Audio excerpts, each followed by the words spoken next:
नमस्कार, उत्तराखंड समाचार में आपका स्वागत है। मैं नूतन वरुण। सबसे पहले मुख्य समाचार। अगले महीने शुरू होने वाली चारधाम यात्रा स्थगित। मुख्यमंत्री तीरथ सिंह रावत ने कहा, बढ़ते कोरोना संक्रमण को देखते हुए लिया गया फैसला। तय समय पर खुलेंगे कपाट, पुजारी करेंगे पूजा अर्चना।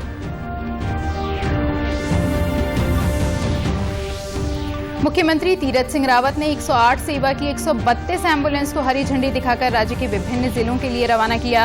फिलहाल कोविड मरीजों के लिए होगा इन एम्बुलेंस का इस्तेमाल।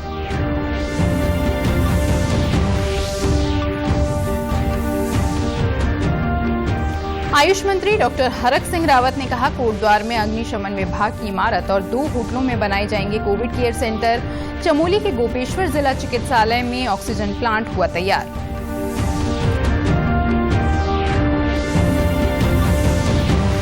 और उधम सिंह नगर में कोविड मरीजों के इलाज के लिए मेडिकल और नर्सिंग के छात्रों की सूची की जा रही तैयार। कुमाऊं मंडल की स्वास्थ्य निदेशक डॉक्टर शैलजा भट्ट ने कहा, जरूरत पड़ने पर ली जाएगी मदद। और अब समाचार विस्तार से। अगले महीने शुरू होने वाली चारधाम यात्रा स्थगित कर दी गई है। मुख्यमंत्री तीरथ सिंह रावत ने कहा कि बढ़ते कोरोना संक्रमण को देखते हुए यात्रा स्थगित करने का फैसला लिया गया है। हालांकि तय तिथियों पर चारों धाम के कपाट खुलेंगे और पुजारी पूजा अर्चना करेंगे, लेकिन राज्य या राज्य से बाहर से आने वाले यात्री अभी यात्रा नहीं कर सकेंगे। केदारनाथ धाम के कपाट 17 मई और बद्रीनाथ धाम के कपाट 18 मई को खोले जाने हैं। वहीं यमुनोत्री धाम के 14 मई जबकि गंगोत्री धाम के 15 मई को खोले जाएंगे। अभी जिस तरह कोविड है तेजी से बढ़ रहा है, उसको देखते हुए स्थगित किया जाता है और साथ ही केवल पुजारी वही वहाँ पूजा पाठी करेंगे। बाकी कोविड को देखते हुए सभी मैं कह स्थगित, केवल तीर्थ पुरोहित ही पूजा करेंगे। पूजा अर्चना नियमित होगी, नियमित समय पे आपका पट खुलेंगे।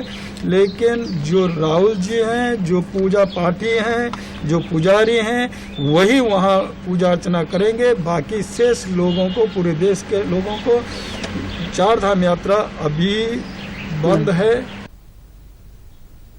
राज्य को आज 108 एम्बुलेंस सेवा के 132 वाहन और मिल गए हैं। मुख्यमंत्री तीरथ सिंह रावत ने गढ़ी कैंट स्थित कैंप कार्यालय से इन वाहनों को विभिन्न जिलों के लिए हरी झंडी दिखाकर रवाना किया। फरवरी में स्वास्थ्य महानिदेशालय को 132 एम्बुलेंस उपलब्ध कराई गई थी। हरिद्वार कुंभ में इन एम्बुलेंस की तैनाती की गई थी। कुंभ का आखिरी शाही स्नान संपन्न होने के बाद इन वाहनों को आज विभिन्न जिलों के लिए रवाना कर दिया गया। 132 में से 36 एडवांस लाइफ सपोर्ट और 96 बेसिक लाइफ सपोर्ट एम्बुलेंस हैं। इनमें अल्मोड़ा को 10, बागेश्वर को 5, चमोली को 9, चंपावत को 5, देहरादून को 13, हरिद्वार को 20, नैनीताल को 10, पौड़ी को 11, पिथौरागढ़ को 9, रुद्रप्रयाग को 5, टिहरी को 9, उधम सिंह नगर को 17 और उत्तरकाशी को 9 एम्बुलेंस उपलब्ध कराई गई हैं। इससे पर्वतीय जिलों में एम्बुलेंस सेवा में सुधार आएगा। मुख्यमंत्री ने कहा कि इन एम्बुलेंस का इस्तेमाल कोविड के लिए किया जाएगा।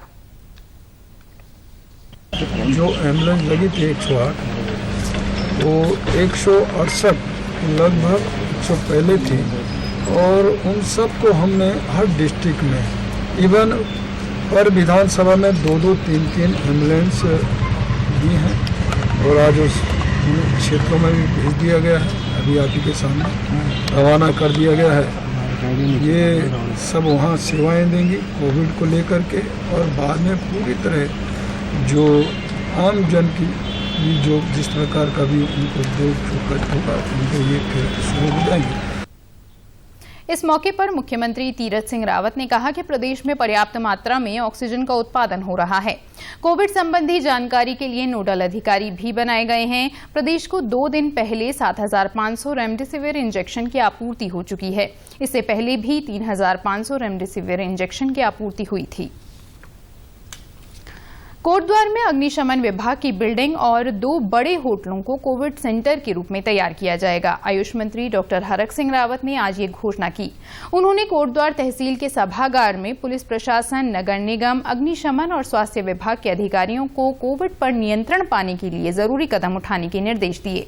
उन्होंने कहा कि चिकित्सा अधीक्षक, मुख्य चिकित्सा अधिकारी और जिलाधिकारी को अधिकार दिया गया है कि वे जरूरत पड़ने पर संविदा पर मेडिकल कर्मचारियों की भर्ती कर सकते हैं। डॉक्टर रावत ने कहा कि कोविड मरीजों की देखभाल के लिए सभी जरूरी प्रयास किए जा रहे हैं।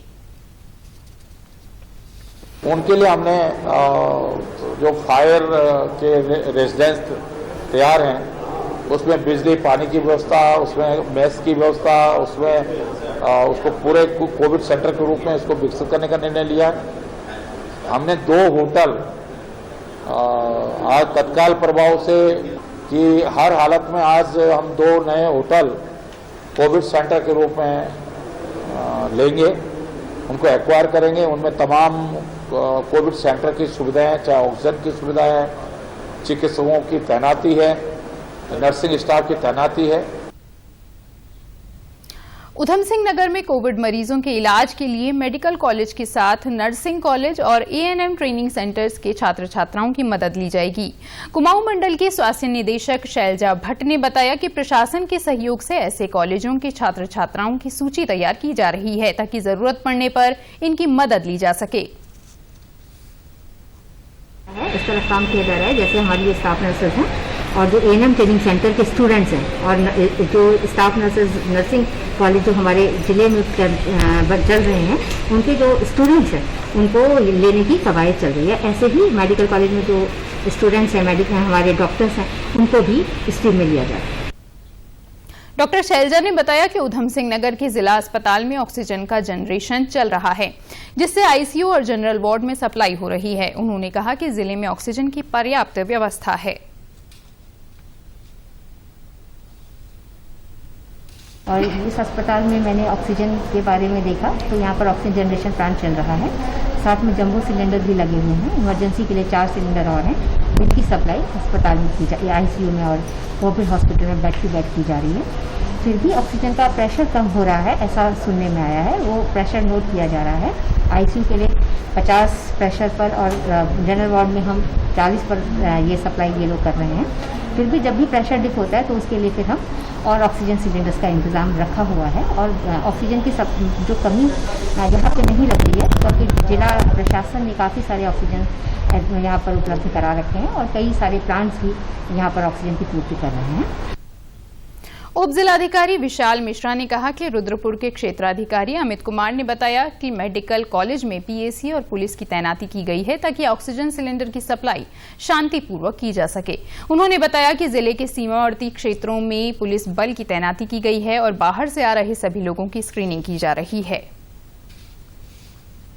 ऐसे ही बॉर्डर्स पे भी हम रेगुलर विजिट कर रहे हैं, जो ऊपर से राज्य सरकार, केंद्र सरकार या स्थानीय प्रशासन की गाइडलाइंस उनका पूरा पालन कराया जा रहा है। उसमें बार बार जो हमारा स्टाफ है उसकी ब्रीफिंग की जा रही है। कोई समस्या आने पर उसको तत्काल उसका निवारण के लिए प्रयास किया जा रहा है।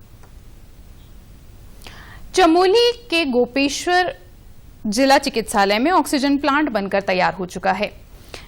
इसके लिए फ्रांस से 200 लीटर क्षमता की मशीन आयात की गई है। 1 सप्ताह के भीतर ऑक्सीजन जनरेशन प्लांट काम शुरू कर देगा। इस प्लांट के लग जाने से कोविड मरीजों को राहत मिलेगी। चमोली के मुख्य चिकित्सा अधिकारी डॉक्टर जीएस राणा ने बताया कि जिले में ऑक्सीजन सिलेंडर और कोविड की दवाइयां पर्याप्त मात्रा में हैं। ऑक्सीजन प्लांट शुरू होने से स्थिति और बेहतर हो पाएगी। कालेश्वर शुरू हो चुके हैं, उनमें भी हमने कालेश्वर में 6 बेड और शिमली में 15 बेड हमने ऑक्सीजन के बनाए हैं। भरपूर मात्रा में वहाँ पर ऑक्सीजन की सप्लाई की गई है। इसी के साथ साथ सारे हमारे जिलों में ऑक्सीजन सभी सीएससी पीएससी में ऑक्सीजन पर्याप्त मात्रा में है। डिस्ट्रिक्ट अस्पताल में हमारे पास वेंटिलेटर 6 वेंटिलेटर हमारे पास हैं, 6 आईसीयू हैं जो कि बिल्कुल तैयार हैं। यदि किसी पेशेंट की जरूरत पड़ेगी तो वेंटिलेटर की उसमें हमको रखने को हम लोग तैयार हैं। कोरोना संक्रमण की रोकथाम के लिए बागेश्वर में बाहरी क्षेत्रों से आने वाले सभी व्यक्तियों की 100% सैंपलिंग की जाएगी। साथ ही बाहर से आने वालों को अनिवार्य तौर पर आइसोलेशन में रहना होगा। जिलाधिकारी विनीत कुमार ने इस संबंध में स्वास्थ्य विभाग और नोडल अधिकारियों के साथ बैठक की। जिले में इसके लिए गांव और ब्लॉक स्तर पर निगरानी समिति बनाई गई है। जिलाधिकारी ने कहा कि किसी भी व्यक्ति में कोविड लक्षण मिलने पर इसकी सूचना तत्काल ग्राम निगरानी समिति और नजदीकी स्वास्थ्य केंद्र को उपलब्ध कराई जाएगी ताकि संबंधित व्यक्ति का तत्काल टेस्ट कराकर इलाज शुरू किया जा सके।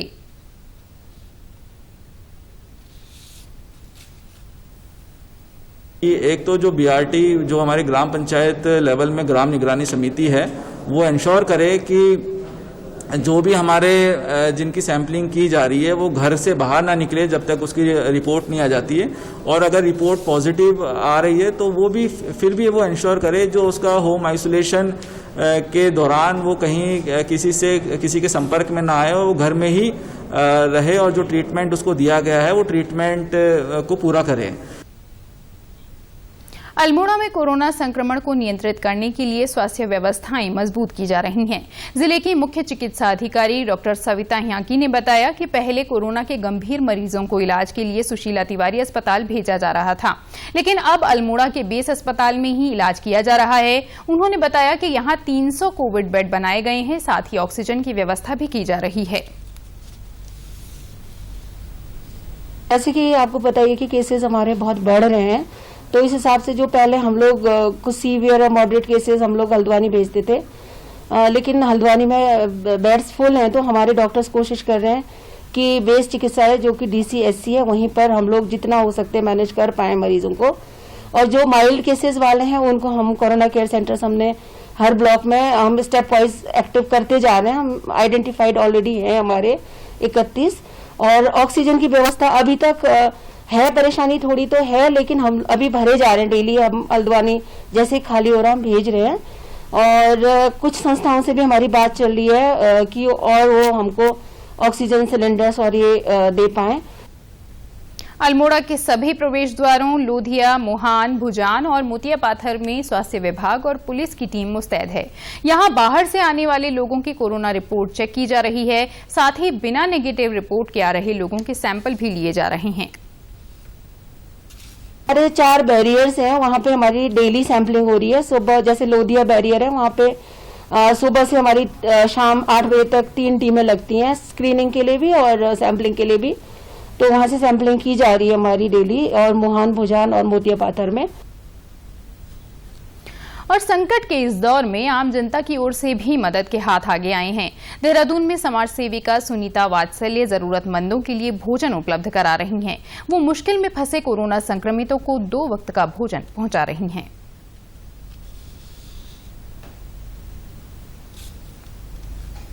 फूड बिजनेस से बिलोंग करती हूँ, तो मैंने डिसाइड किया कि मुझे लोगों को फ्री खाना डिलीवर करना चाहिए। जितने कोविड पेशेंट हैं, जितना मैक्सिमम मैं कर सकती हूँ। मैं राजपुर रोड में रहती हूँ, जाखन एरिया में, तो मैंने अपना कुछ एरिया डिसाइड कर रखा है, लाइक नेशविला रोड से लेके DIT तक मैं अभी खाना दे रही हूँ। बट मेरे पास बहुत सारी इंक्वायरीज आ रही हैं जिनके पास खाना नहीं पहुँच रहा है, तो मेरी पूरी कोशिश होगी कि जितना ज़्यादा से ज़्यादा मैं लोगों तक खाना पहुँचा सकूँ। सुनीता कहती हैं कि संक्रमित व्यक्ति के घर भोजन पहुंचाने में सभी जरूरी सावधानियां बरती जा रही हैं। इसके लिए भोजन पहुंचाने वाला व्यक्ति PPE किट पहनकर जाता है, साथ ही कोरोना की सभी गाइडलाइंस का पालन किया जाता है। संक्रमितों के दरवाजे पर भोजन को रखा जाता है, जिसे वो खुद घर में ले जाते हैं।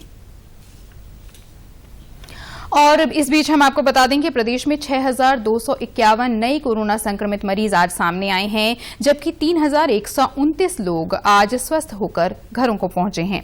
आज प्रदेश में 85 लोगों की मृत्यु हो गई, जबकि प्रदेश में कोरोना के 48,318 मामले सक्रिय हैं। इसके साथ ही आपको बताएं कि कुल 42,136 लोगों का आज टीकाकरण किया गया। बद्रीनाथ धाम के कपाट खोलने की तैयारियां शुरू हो गई हैं। आज महारानी राज्य लक्ष्मी शाह के हाथों विधि विधान से पूजा अर्चना के बाद भगवान बद्रीनाथ के महाभिषेक के लिए नरेंद्रनगर राज दरबार में सुहागिन महिलाओं ने तिलों का तेल पिरोया। तेल को खास तरह से पिरोया जाता है। पिरोने के बाद गाड़ू घड़ा तेल कलश डिमरी धार्मिक केंद्रीय पंचायत प्रतिनिधियों को सौंपा गया, जो तेल कलश यात्रा के साथ 17 मई को बद्रीनाथ धाम पहुंचेंगे। 18 मई को ब्रह्म मुहूर्त में 4:15 बजे भगवान बद्रीनाथ धाम के कपाट श्रद्धालुओं के लिए खोल दिए जाएंगे। जो आपदा आए हैं, ऐसा आपदा कभी नहीं आए थे। बहुत पहले एक बार आए थे जब प्लेग हुआ था। सभी लोग, और मैं सभी लोगों को धन्यवाद देना चाहती हूँ जो इस संकट के घड़ी में भी, जैसा डॉक्टर लोग हो, स्टाफ है जो डॉक्टरों का हॉस्पिटल में, पुलिस हो या हर एक आर्मी वाले, सभी लोग, हर कार्यकर्ता और हर एक आदमी जिन्होंने इस परिस्थिति में साथ दिए हैं, उन लोगों को धन्यवाद देना चाहती हूँ।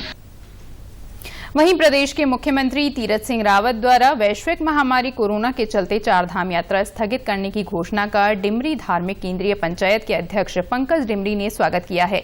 गाड़ू घड़ा कलश यात्रा के लिए डिमरी धार्मिक केंद्रीय पंचायत के पंकज डिमरी, नरेश डिमरी, ज्योतिष डिमरी, अंकित डिमरी और अनु डिमरी नरेंद्रनगर राज दरबार पहुंचे थे। प्रदेश के यशस्वी मुख्यमंत्री तीरथ सिंह जी रावत जी ने कोरोना की इस महामारी के दृष्टिगत चारधाम यात्रा को आम यात्रियों के लिए स्थगित किया है। हम डिमरी धार्मिक केंद्रीय पंचायत की तरफ से सरकार के इस निर्णय का स्वागत करते हैं और सभी तीर्थयात्रियों से आग्रह करते हैं कि वो अपने स्थानों पर बने रहें, वहीं से भगवान का ध्यान करें और जो परंपरागत पूजा पद्धति है वो पूर्ववत जारी रहेंगी। परंपरा अनुसार हर वर्ष बसंत पंचमी के पावन पर्व पर टिहरी के महाराजा की जन्म कुंडली और ग्रह नक्षत्रों की गणना करके तेल पिरोने और बद्रीनाथ धाम के कपाट खोलने की तिथि और समय निर्धारित किया जाता है। पूजा अर्चना तीर्थ पुरोहित संपूर्णानंद जोशी और आचार्य कृष्ण प्रसाद उनियाल ने संपन्न कराया।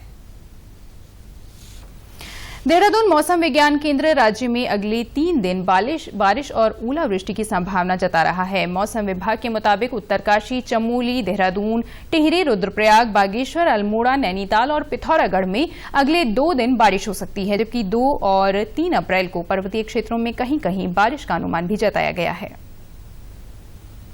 29 अप्रैल और उसके बाद से लेकर के 1 और 2 मई तक भी उत्तराखंड के जो पर्वतीय जनपद है वहां पर विशेषकर जो अपराह्न और सायं के समय कहीं कहीं बहुत हल्की से मध्यम वर्षा और गर्जन के साथ वर्षा की संभावना है।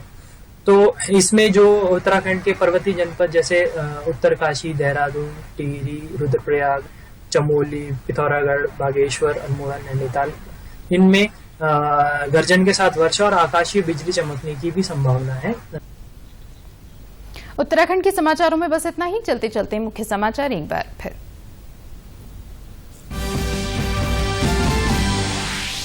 अगले महीने शुरू होने वाली चारधाम यात्रा स्थगित। मुख्यमंत्री तीरथ सिंह रावत ने कहा, बढ़ते कोरोना संक्रमण को देखते हुए लिया गया फैसला। तय समय पर खुलेंगे कपाट, पूजा करेंगे।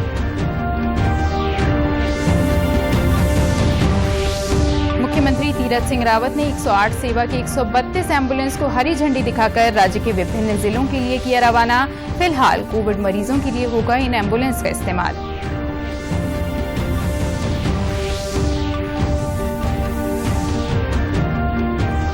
आयुष मंत्री डॉक्टर हरक सिंह रावत ने कहा, कोटद्वार में अग्निशमन विभाग की इमारत और 2 होटलों में बनाए जाएंगे कोविड केयर सेंटर। चमोली के गोपेश्वर जिला चिकित्सालय में ऑक्सीजन प्लांट हुआ तैयार।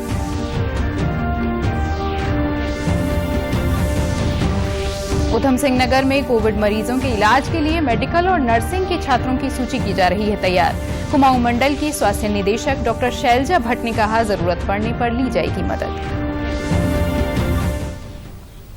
उत्तराखंड की खबरों के लिए आप हमसे सोशल मीडिया के माध्यम से भी जुड़ सकते हैं। हमारा ट्विटर हैंडल है DDNews_देहरादून। हमारा फेसबुक पेज है DD न्यूज उत्तराखंड और हमारे YouTube channel DD news Uttarakhand को भी आप सब्सक्राइब कर सकते हैं।